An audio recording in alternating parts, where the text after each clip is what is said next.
Download aplikasi Bekal Islam dan kunjungi web bekalislam.com. Assalamualaikum warahmatullahi wabarakatuh. Jamaah Masjid Asra yang dirahmati oleh Allah Subhanahu wa taala, pada kesempatan yang bahagia ini kita akan menyampaikan sedikit adab-adab yang berkaitan tentang sahur.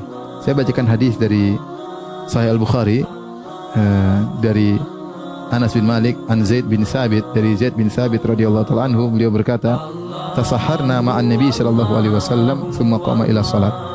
Kami bermakan sahur bersama Nabi sallallahu alaihi wasallam, kemudian Nabi pun bangun menuju salat. Qultu kam kana bainal adzan was sahur? Berapa jarak antara adzan dan sahur? Qala qadru 50 ayah. Maka dikatakan yaitu ukuran baca 50 ayat. Baca 50 ayat. Kalau kita baca 50 ayat mungkin 15 menit, 20 menit ya. Kalau dibaca dengan tartil silakan dicoba saja. Intinya hadis ini menunjukkan beberapa faedah. Pertama, tentang disunahkan untuk bersahur bareng.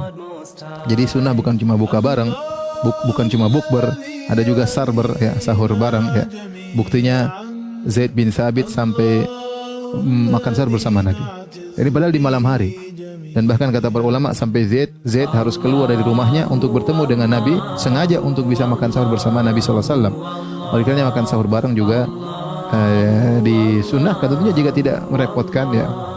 Dan alhamdulillah kita sekarang dalam kondisi lockdown atau PSBB ini, kita bisa sahur bareng bersama anak istri.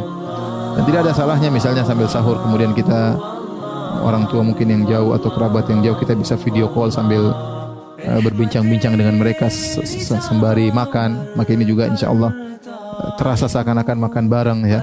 Ini adalah sunnah Nabi sallallahu alaihi wasallam. Kemudian yang kedua, mengenai waktu sahur. Ternyata Rasulullah sallallahu alaihi wasallam sahur menjelang azan subuh, ya 15 menit 20 menit azan subuh. Dan itulah sunnahnya kita makan sahur, karena sahur dalam bahasa Arab artinya waktu menjelang fajar, waktu menjelang fajar. Maka tidak benar jika seorang kemudian sahur jam 1 malam, jam 2 malam, itu tidak sesuai dengan sunnah Nabi sallallahu alaihi wasallam. Ingin sunnah Nabi ya 1 jam sebelumnya, 1,5 jam sebelumnya, atau setengah jam sebelumnya. Lebih sunnah lagi kalau setengah jam sebelumnya atau 15 menit sebelum azan, sebagaimana yang dikerjakan oleh Nabi sallallahu alaihi wasallam. Oleh karenanya dahulu di zaman Nabi sallallahu alaihi wasallam disyariatkan namanya azan pertama, azan kedua. Azan pertama azannya Bilal, azan kedua azannya Umi Ibnu Maktum. Azan kedua yang maksudnya waktu subuh fajar. Azan pertama adalah untuk mengingatkan. Apa kata Nabi sallallahu alaihi wasallam? Inna Bilalan yu'adzinu bil-lail, faqulu washrabu hatta yu'adzina Ibnu Ummi Maktum. Sungguhnya Bilal itu azannya masih gelap, masih malam. Maka makan dan minum terus saja sampai kalian mendengar azan Ibnu Ummi Maktum, sampai kalian mendengar azan subuh. Berarti waktunya azan pertama adalah untuk makan. Oleh karenanya salah paham orang menyangka azan pertama untuk bangun sholat malam. Tidak. Azan pertama itu untuk mengingatkan bersiap-siap sahur. Makanya Nabi mengatakan tentang azan pertama, liyarji qaimukum. Kalau ada azan pertama agar orang yang sedang sholat malam berhenti supaya mereka makan. Jangan sampai kebablasan sholat malam. Dulu tidak seperti kita ada jam ya, sehingga tidak ada alarm. Sehingga adanya azan pertama untuk mengingatkan orang yang sedang sholat segera witir kemudian makan agar keburu sahur. Ini dalil bahwasanya para sahabat dahulu mereka terbiasa sahur menjelang azan. Maka ini di antara adab sahur.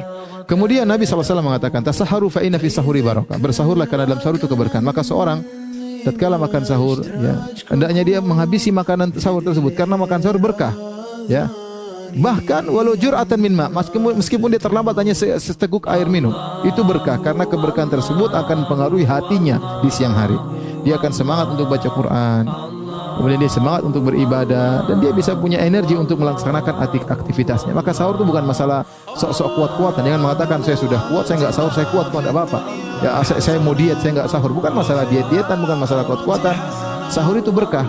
Kita makan sahur dan kita habiskan makan sahur tersebut, ya tentunya dengan adab-adab makan ini membantu kita untuk beraktivitas di pagi hari ya. Kemudian jangan lupa di waktu sahur ya, kita sedang berada di waktu yang sangat mulia, waktu nuzul al-ilahi. Allah sedang turun di langit dunia untuk mengabulkan permohonan seorang hamba. Tidak mengapa di sela-sela sahur kita berdoa kepada Allah Subhanahu wa taala. Kalau misalnya antum sahur 1 jam sebelumnya, taruhlah kita sahur misalnya jam 3:30, jam 4 kurang 1/4 sudah selesai. Masih ada waktu. Ya 40 menit, 50 menit kita baca Quran. Ini waktu mulia. Jangan setelah sahur masih ada 40 waktu kita ngobrol ketawa ketiwi sampai adzan. Jangan, sayang. Kalau kita sudah selesai sahur misalnya jam 4, masih ada setengah jam, ya sibukkan kita baca Quran, masih ada waktu utama ya. Tidak usah tidur lagi, kita baca Quran dan ini memanfaatkan waktu di waktu sahur dan banyak istighfar. Di antara ciri-ciri orang beriman, wabil ashari hum yastaghfirun. Mereka beristighfar di waktu sahur. Semoga para jamaah sekalian, terkhususnya jamaah Masjid Asra, bisa menjalankan ibadah dengan baik dan bisa bersahur sesuai dengan sunnah Nabi sallallahu alaihi wasallam. Wabillahi taufik. Assalamualaikum warahmatullahi wabarakatuh.